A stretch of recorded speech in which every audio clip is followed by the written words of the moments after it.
Bonjour! Alors, mon premier vidéo de l'année 2017-2018, je vais vous parler de mes projets personnels ainsi que des lectures qui s'en viennent. Donc, du côté de mes projets personnels, je travaille à un projet qui allie poésie et art visuel, un autre qui va allier poésie et musique, et il y a un film également sur lequel je travaille présentement. Tout ça, je vais vous donner des détails au fur et à mesure que ça va avancer. Il y a deux projets sur lesquels je travaille présentement. Le premier s'appelle Vocalité vivante. C'est un projet de production Rhizome. Il y a une caravane qui se promène dans le Canada francophone. Ils se sont arrêtés au mois d'août au Nouveau-Brunswick et en Nouvelle-Écosse. Et il y a 3 autres escales de prévues à partir du 18 septembre. Ils vont arrêter en Ontario, au Manitoba et en Saskatchewan. Donc, pour chacune des escales, je propose un poème à la manière de, que je vais publier sur ma page Facebook. Donc, les 2 premiers poèmes ont été publiés. C'était à la manière de Marc Lescarbot et à la manière de Jean-Aubert Loranger. Les 3 autres poèmes seront à la manière d'Alfred Desrochers, à la manière de Claude Gauvreau et le dernier à la manière de Sébastien Lamarre. Donc, je vais me pasticher moi-même. On verra ce que ça donnera.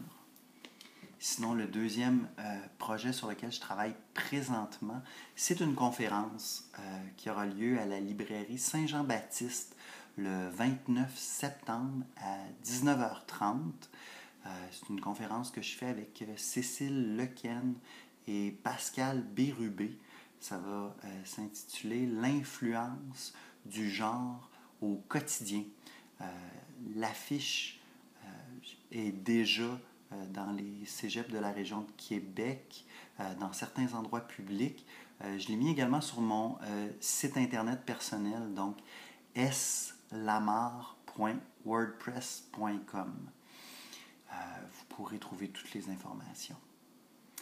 Pour ce qui est des lectures, comme à chaque année, j'ai une lecture française, une lecture québécoise et une lecture étrangère. Commençons par ma lecture française. Il s'agit de Mathias Hénard. C'est un écrivain qui a eu beaucoup de publicité récemment pour avoir gagné le concours avec le livre Boussole. C'est pas le livre que j'ai montré.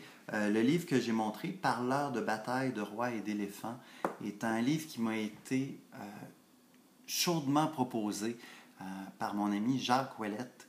Il dit: il faut absolument que tu lises ça, c'est très bon pour découvrir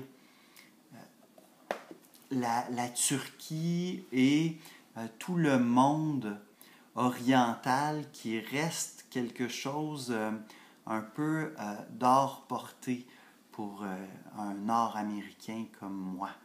Alors, j'étais très curieux, j'ai fouillé un peu parce que le concours, ça ne suffit pas pour que je me mette à lire. Ça me prend d'autres raisons. Ces livres,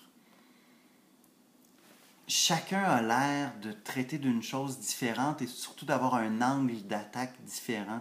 Donc, ça m'a rendu curieux assez pour que je le lise cette année. Alors, on verra. Je vous ferai une vidéo sur Mathias Hénard. Du côté du Québec, Nelly Arcan. Donc, je me suis fait prêter les 3 premiers livres qu'elle a publiés par une amie, Leïka Morin, que je remercie. Je dois avouer que quand Nelly Arcan a sorti son premier livre, il y a eu un succès de librairie. Et moi, les succès de librairie, ça me repousse. Aussi, il y avait quelque chose avec le jeu de l'image chez Nelly Arcan qui ne m'attirait pas. Donc, spontanément, j'ai fait comme, bon, ça y est, c'est un coup de marketing, j'irai pas lire. Ce qui fait que j'ai toujours pas lu Nelly Arcan. Mais avec les années, le mythe s'est pas effacé. Et les gens reviennent à Nelly Arcan. Il y a eu un film d'Anne Aymon qui est très beau d'ailleurs. Alors là, je me suis dit, si le livre dure dans le temps, il doit y avoir là quelque chose. Évidemment, mon ami Leica m'a dit, il faut que tu ailles voir, tu ne peux pas ne pas lire. Alors, de façon assidue, je lirai tout Nelly Arcan cette année et je vous en reparlerai. Pour ce qui est de l'écrivain étranger, il y a eu un zigzag, une espèce de crochet.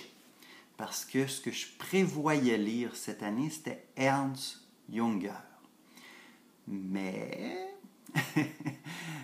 mon ami Bobby Aubé m'a dit Sébastien, c'est drôle, cette nouvelle photo sur Facebook, tu ressembles à Limonov. J'ignorais qui était Limonov, alors j'ai lu le livre d'Emmanuel Carrère, Limonov, et ce que je me suis rendu compte, c'est que d'une part, je déteste Emmanuel Carrère, mais d'autre part, le personnage de Limonov est absolument fascinant. Alors je me suis dit, ça ne suffit pas de lire sur l'écrivain, je veux lire les livres de l'écrivain.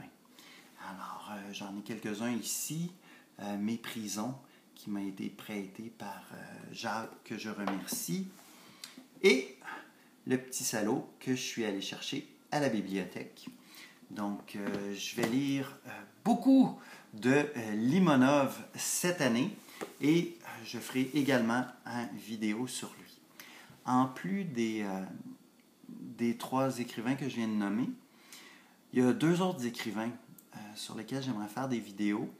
Ce ne sont pas des écrivains que je vais traverser cette année, c'est des écrivains que j'ai déjà lu l'ensemble de leur œuvre, mais qui publient en 2017. Donc, à partir du nouveau livre, je pourrai vous présenter le reste de l'œuvre.